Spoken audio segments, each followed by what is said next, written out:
Hello, welcome back. In this video we will analyze a very trendy company, SOFI Technologies, which is basically a fintech company and a bank. So this provides digital financial services, operates in lending, technology platform and financial services, as you'll see here. It's basically a bank too. So when we are examining banks, things get messy. We cannot treat banks the way we treat other companies like Apple, for example, or Facebook. It's a different story, and there is a reason behind that. I mean, with your typical companies, you have companies making products and services and selling them to people, but banks operate differently. Banks actually get your assets, that is you and me, they get our assets, and basically store them. But the thing is, for banks, our assets are actually liabilities in terms of how they are treated financially. And so they are using these liabilities in order to gain net interest income, really. And so they are trying to make money out of the spread of loaning money to other people and borrowing money from you and I and paying us back some interest. Now, if you take a look at banks, for instance, we can take a look at some very well-known banks, like for example Bank of America here. You can kind of glance through the key metrics here and you will see that the price to free cash flow ratio is very negative over here, and the 5-year free cash flow growth is also very negative. And so typically you may be wondering, okay, if this company is not making free cash flow, why do I care? I mean, I want the companies to make money, right, in terms of cash. Well, the thing is, banks are different than your typical company, because their operating cash flow can be severely affected by their operations, which involve multiple lending, really involve very heavy lending. And so your operating cash flow, when you lend too much, is very likely to be negative. And so you cannot really rely on this kind of metric, really, like the free cash flow, to decide whether a bank is a good buy. Now, there are some metrics that are useful though. For example, the outstanding shares can provide useful information, or the price to earnings ratio can also provide useful information, because the income that the company generates comes from a revenue that is basically net interest plus non-interest gains, really. And so, or revenue, I should say. So how does a bank make money? This is about the interest payments, basically the spread between the interest payments, and also the non-interest products, like for example the fees that the bank generates, for instance. And so this company is also a fintech company that is also having a platform, so they may be having extra fees and things of that sort. So this can actually help you deduce some more information about the profitability of the company, really, but you cannot really rely on the free cash flow. Now, you can also take a look at some other bank, for instance, like Royal Bank of Canada here, for example, which is different. In this case, actually, their price to free cash flow is pretty good here, and it looks like it's operating in a different manner. That doesn't necessarily mean that it's better than Bank of America, though.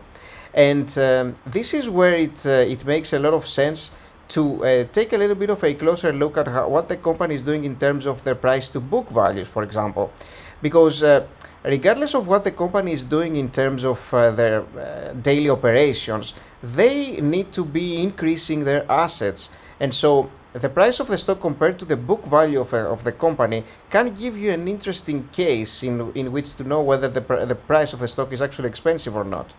And so in the case of SOFI here, for instance, you will see that it's 114 over here. And if you take a look at, for instance, Bank of America here, you'd see it's 1.1, and another one, 1.84, would be Royal Bank of Canada. So obviously you want as low as possible in terms of the price to book value. And typically myself, if I am to buy a bank, I would really like to buy it below 1, frankly, in terms of the price to book ratio. And remember, the price to book ratio includes also intangible values, for example, intangible assets. And so if you want to be hardcore, you can also take a look at the price to tangible book, which excludes the non-tangible assets, for example. And so this gives you a little bit of a more concrete way to evaluate the company in terms of their book value, really, or their tangible book value in that case. Now, there are some important things that we can also take a look at when we're looking at banks, for example. And I have something here to show you that can actually help a little bit. This is going to be about the net interest margin, and you may not have heard of the term before. It's basically a ratio that is mainly used for banking, really. And to put it simply, pretty much a positive net interest margin, this is a net interest margin, would basically suggest that the entity, the bank in this case, operates profitably. But what is it? What is this net interest margin? Simply speaking, if I were to give a non sort of like scientific way to put it here, a non-scientific formula, I would say it's basically the spread between the returns that we make from our customers and the interest that we pay for them. So, for example, we have some deposits for which we need to pay interest back to people, and then we are lending some money to other people, and so we're getting some returns out of these investments. So this IR minus IE is basically the difference between these returns and expenses, and then we actually divide it by the average earning assets, which is basically our loan portfolio. So if we have some portfolio of loans to actually lend to people, this is going to be our average earning assets. It's what it is really.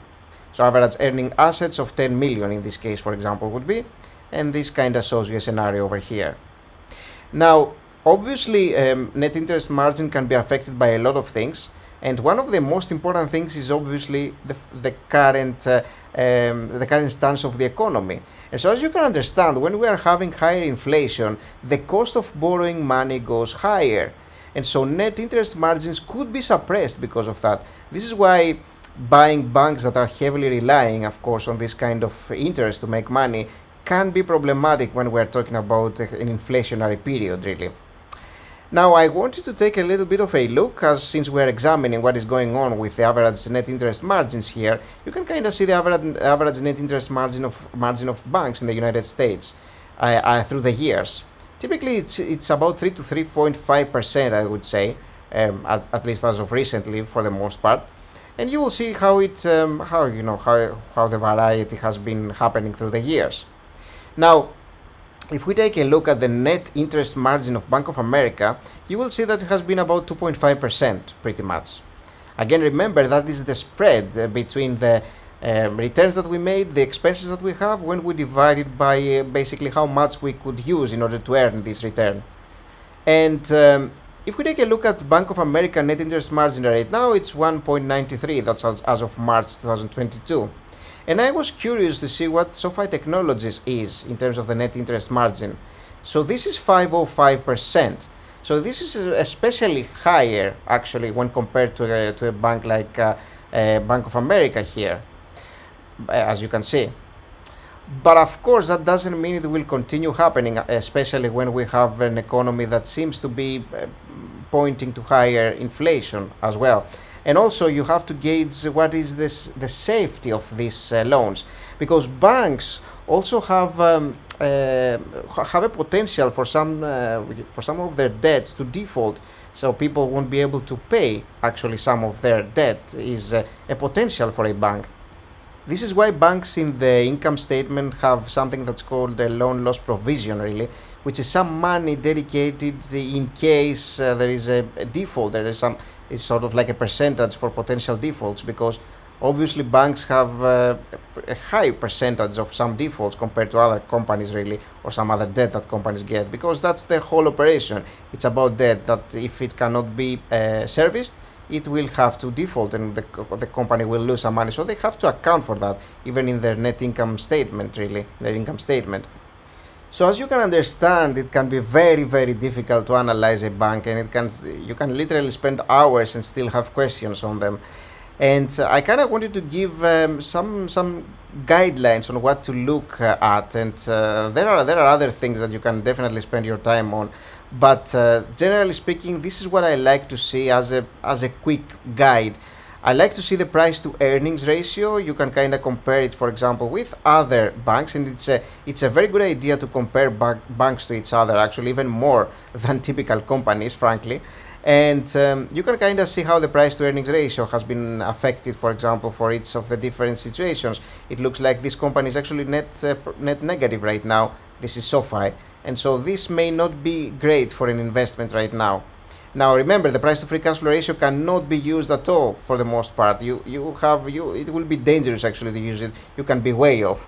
And Of course, outstanding shares can actually tell you what is happening with dilution, for example, for the bank. SOFI seems to be the only one getting diluted here, is another issue, for example. And again, the other thing that you can use is price to book ratio and kind of compare between these all the banks that you want to potentially buy. And then you can take a look at what I just showed you, pretty much the net interest margin, and again compare it across the different banks and see what makes more sense in terms of profitability. Also, you can potentially use return on assets and return on equity. You want positive values here. And you will see that, for example, return on assets for Bank of America is at about 1%, and return on equity at 11%. And for example, Royal Bank of Canada 0.9%, 16.7%. It's rather typical for banks to have this kind of return on assets, by the way, like 1%, 1.5%. This is what you typically will see for the most part. But this is what I kind of wanted to talk about in terms of banks, and kind of talk to you about SOFI. In this case, SOFI wouldn't be a company that I would be looking to add to my portfolio. Maybe in the future it can do well, but I'm seeing a lot of risk here, and it's been down 72%. It is a company that is sort of like a combination of a bank and a tech company, sort of, and it has a little bit of the bad world of two different industries, really, because it is considered a high growth sort of company, if you can put it this way, and the market kind of hates those these days. And also it is a bank, and as it is a bank, it should have traditional measures that tend to be rather conservative. And based on what is happening right now, I think it would be a little bit of a stretch to actually buy a bank of that sort. It may not end up too well, or it may end up well, depending on what happens in the economy as well, and whether there is hype again. But I could definitely see this company going down even more. I mean, don't just see the price and be like, okay, cannot go down anymore, it has dropped 72%. Oh, it can. It definitely can. So never mind the price. The price can be $7 now, there may be a reverse split and it's back to $70, and then can drop from there. It's irrelevant, really. What is relevant is what is happening in terms of the financials in the long run. This is what you want to be buying, really, and not the price or the stock price. Unless you're a trader, in which case things are different. You are trading the trend, which also seems to be a downtrend right now. But we'll see what's going to be happening in the next few days, I suppose, or weeks or months, really. But thank you for watching this video. I hope you found it useful. I tried to kind of lay out what I like to look in terms of financial services, financial companies of that sort. Because they can be tough to analyze, and it may be much more beneficial to even take a look at the SEC filings in this case, and try to understand exactly what is going on. Maybe I will do some videos in the future to analyze it more deeply, because there are a lot of things to say for this one. But hopefully this kind of gives you a way to potentially use the tool here, and very quickly just have like 10 different tabs of banks, and discover using these metrics which ones can be a great buy. But going through the stock evaluation tool using discounted cash flow models, that's not gonna go well with banks. So this is not the way to analyze those. Thanks for watching the video, guys. If that helped you a little bit, gave you some ideas, please leave a like, that helps a lot. And remember to subscribe. And if you're interested in this kind of analysis and you want to analyze your own banks, you can become a Patreon and basically get unlimited access to this tool. And you can find links in the description box below this video if you're interested for joining a Patreon and our Discord channel. Also, we'd love to see you there. Thanks for watching again. I'll see you soon. Have an awesome week. Bye bye.